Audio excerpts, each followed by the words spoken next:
Prossigo minha estrada. Tenho uma missão: contar o máximo possível do que viveu Jesus, mas, sobretudo, seus últimos dias aqui entre os homens.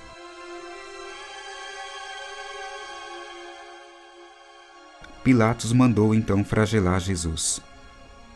Os soldados teceram de espinho uma coroa e puseram-lhe sobre a cabeça, e cobriram-no com um manto de púrpura. Aproximavam-se dele e diziam: Salve, Rei dos Judeus! E davam-lhe bofetadas.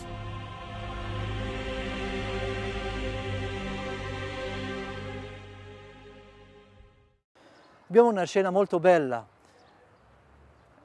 Pilato prende Gesù e lo fa sedere sul posto del tribunale.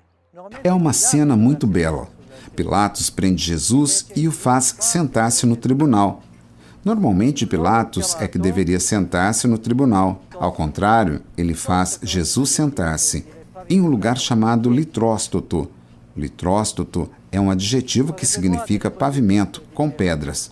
Padre Benoit do École Biblique dizia que, segundo Flávio Giuseppe, um historiador antigo, 6 vezes o Templo de Jerusalém vem chamado litróstoto, porque toda a plataforma do templo era de pedras. Com pietre.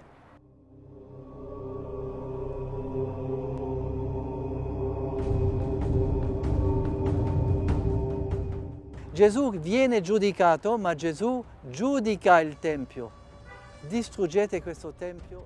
Jesus vem julgado, mas Jesus julga o templo. Destruí este templo e em 3 dias eu o edifico. Falava do novo tempo, onde o homem deveria adorar em espírito e em verdade. Então, a cena do litróstoto não é somente para ser assistida, porque litróstoto diz claramente Gábata. Em hebraico, Gábata significa lugar alto. O templo era considerado sempre como lugar alto. Novamente, um pequeno detalhe em que João insiste. Era a hora sexta, a preparação da Páscoa. A hora sexta é exatamente a hora em que os hebreus deixaram o Egito, e era a mesma hora em que se sacrificavam os cordeiros no Templo de Jerusalém. Este detalhe é muito importante. A hora que saíram do Egito com a Páscoa de Jesus e o novo êxodo que começa, a saída da terra da escravidão para a liberdade. Jesus nos dá a liberdade nova, a saída da terra da escuridão para a luz. Passagem da tristeza à alegria. A hora sexta, a hora da saída do Egito, mas também a hora em que no templo se sacrificavam os cordeiros. L'uscita della terra dell'oscurità per la luce. Passaggio della tristezza alla gioia. Quindi l'ora sesta, l'ora dell'uscita dall'Egitto, ma anche l'ora dove nel Tempio ammazzavano gli agnelli. Questo è molto interessante. Per Giovanni, Para João, Jesus morre exatamente na hora em que os hebreus sacrificavam o cordeiro no templo, porque ele é o cordeiro. João o apresentou. Eis o Cordeiro de Deus. Parece que a ceia pascal que Jesus celebrou não seja uma ceia pascal, pois ele morre quando sacrificam o cordeiro no templo. Mas os sinóticos dizem claramente o que Jesus fez na ceia pascal. Lucas diz: tomou o cálice, abençoou o pão, tomou outro cálice. Temos ao menos 2 cálices, os 4 cálices da celebração pascal. Como é possível conciliar João e os sinóticos? João, que diz que Jesus é morto quando sacrificavam o cordeiro, e os sinóticos que dizem que era uma ceia pascal. João é o evangelho mais histórico de todos, como sabemos. O que aconteceu? No ano da morte de Jesus, a Páscoa caía no sábado, e entre os hebreus há uma discussão. Quando a Páscoa cai no sábado, o que é mais importante? Observar o Shabá ou a celebração da Páscoa? Os hebreus eram divididos. Os saduceus diziam: precisamos antecipar a Páscoa para quinta-feira à noite, celebrar a Páscoa quinta-feira à noite, porque o sábado é mais importante que a Páscoa. Os fariseus diziam: não, a coisa mais importante é a Páscoa, e por isso mais importante que o sábado, pois sacrificando o cordeiro pascal deveriam carregá-lo até a casa, e no sábado não se pode carregar peso. La cosa più importante è la Pasqua. È più importante che il sabato, perché ammazzando l'agnello pasquale, dovevano portare il peso, l'agnello a casa. E il giorno di sabato non si può portare un peso. Visto che, e Giovanni lo dice, che quell'anno la Pasqua capitava di sabato, Gesù ha mangiato la Pasqua con i Sadducei il giovedì sera ed è morto quando... Visto que João diz que naquele ano a Páscoa caía no sábado, Jesus celebrou a Páscoa com os seus saduceus na quinta-feira à noite e morreu quando os fariseus sacrificavam o cordeiro, à hora sexta.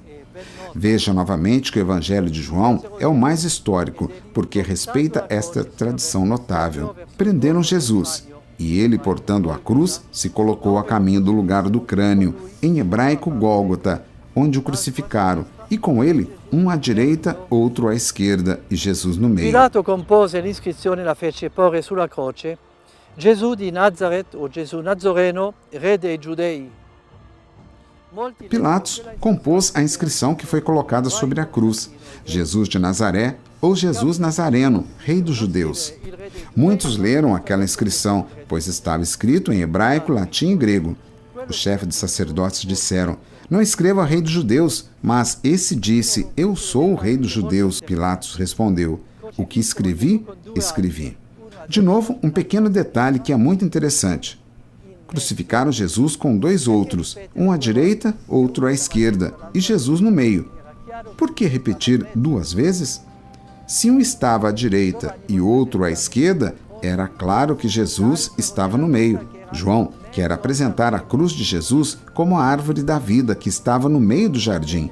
Quando lerem o capítulo 2 de Gênesis, verão que no meio do jardim estava a árvore da vida, e a cruz é a árvore da vida que deu o seu fruto. João faz uma tríplice apresentação da cruz de Cristo. Quando chama Natanael, Jesus diz: vereis o céu aberto e os anjos que sobem e descem sobre o Filho do Homem. A escada que Jacó viu com os seus anjos que subiam e desciam se transforma na cruz.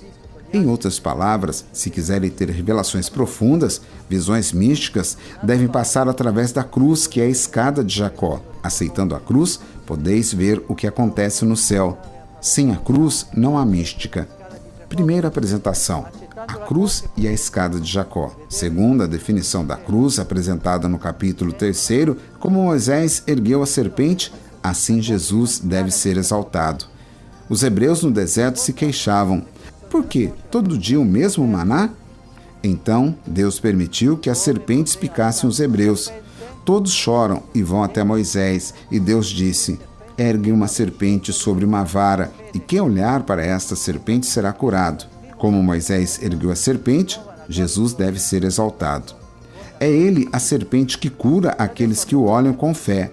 Quem foi picado pela primeira serpente, o diabo, só encontrará a cura na cruz de Cristo. Agora temos a terceira definição: escada de Jacó, a serpente erguida e a árvore em meio do jardim.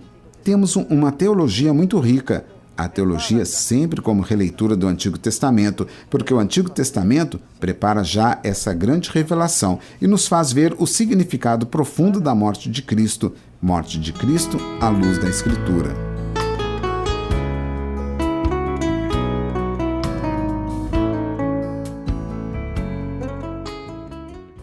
Jesus reconstrói a relação perfeita do Filho com o Pai. Ele se abandona, se torna servo, percorrendo a via do amor, humilhando-se até a morte na cruz.